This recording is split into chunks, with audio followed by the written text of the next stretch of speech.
This is the results after just about 2.5 to 3 hours worth of two-step cleaning. What we did, we actually cleaned the exterior of the combine first.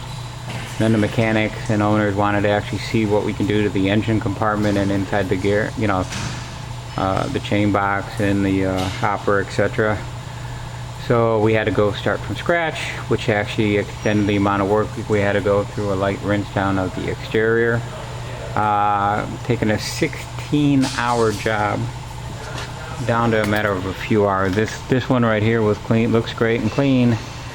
The only thing, I got taken their staff 16 hours total. That's an awful lot of run time for the pressure cleaner to have labor that could be actually functioning in other aspects, earning more revenue streams.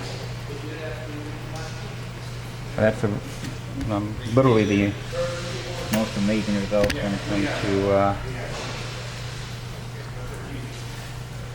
agricultural cleaning systems.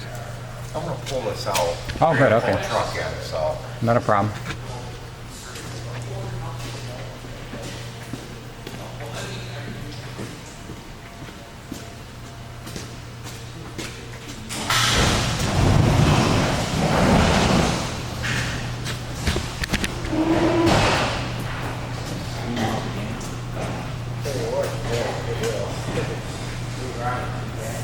It looks bad.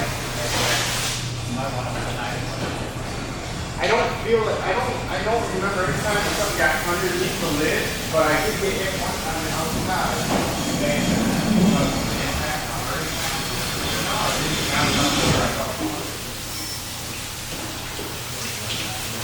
Well, and that might be because of the deductible. Yeah, when I got something